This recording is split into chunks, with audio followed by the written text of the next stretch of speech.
The Parkour Mountains. Parkour courses were even built in the mountains, and if you failed a jump, there you probably fall to your death. But we were managed to get past them. Then we saw a little shelter in the distance, and as the rain started, we got in it. It looked abandoned, and we saw a weird shape of bookshelves in the living room. When we looked closer, we saw a lever on one of the bookshelves. So we pulled it, and a secret passage opened up a few meters away from us. It led down, so we went to investigate. There were 3-meter jumps to get in this kind of dungeon. We successfully made the jumps, and then we saw something that would change our lives forever. There were rocket launchers, just like from the manager's weapons store. We went to go leave, but just before we got out, we heard someone's voices from about 10 meters away from us. As they didn't spot us yet, we hid behind the boxes.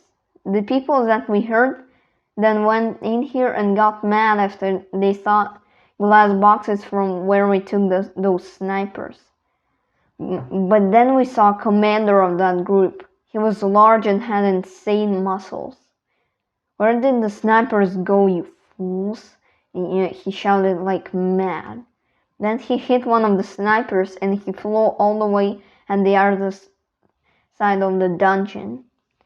We knew that he couldn't escape because they had just blocked up the doorway and we were looking everywhere for snipers.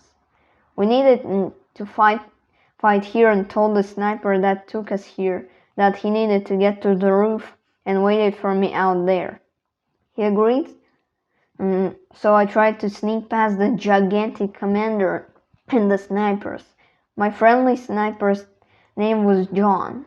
I saw like he climbed up the roof, but I quickly was spotted by the snipers and the commander.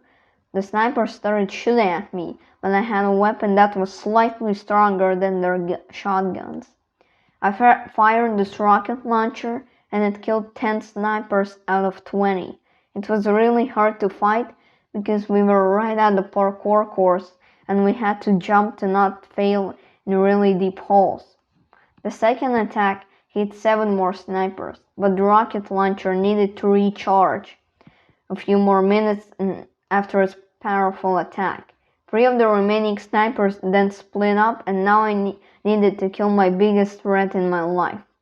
The rocket launcher needed a lot more time to recharge, so I couldn't use that. The commander was really slow, but I knew if he hits me once, I'll be gone from this life as fast as I started it. When he tried hitting me, he missed, but he was getting closer every second. Then I saw an axe in the weapon room. I ran there, avoiding the attacks of the commander. When I finally got close, I grabbed the axe and I smashed it into the commander's leg. He didn't even scream. He just got angrier. Blood was coming from his leg, but he didn't care. He pulled me in the air and threw me at the floor. I couldn't stand, so I pretended like I'm dead. Then he walked up to me and started smelling me to check if I'm dead. But when he got me to turn backwards, I knew this was my only chance. I stood up and hit his back with the axe. This time he screamed so loudly that my ears crashed. This time he couldn't stand up, and before he landed the finishing blow, he said that he knew the way that can change the world back to normal.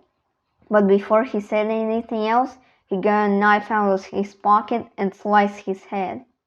We could get information from that commander, but he didn't want us to know anything, so he just killed himself. My body was dying, and I barely made it to the roof where John was waiting for me still. I told him everything, what had happened.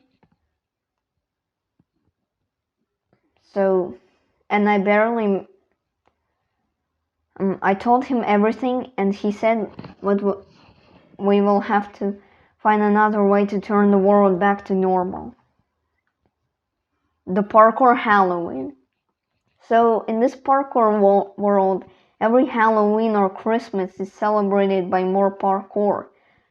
You usually need to do a 5-meter jump for a sweet and 2-meter jump for a trick.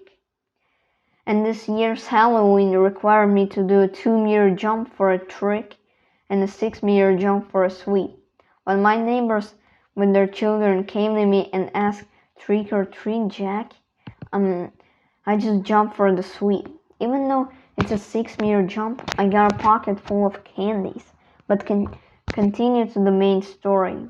When I was sneaking out my chair how to escape, I got a mysterious message from some guy that I didn't know. It seemed really weird, but the message said that I need to come to a specific house for a talk.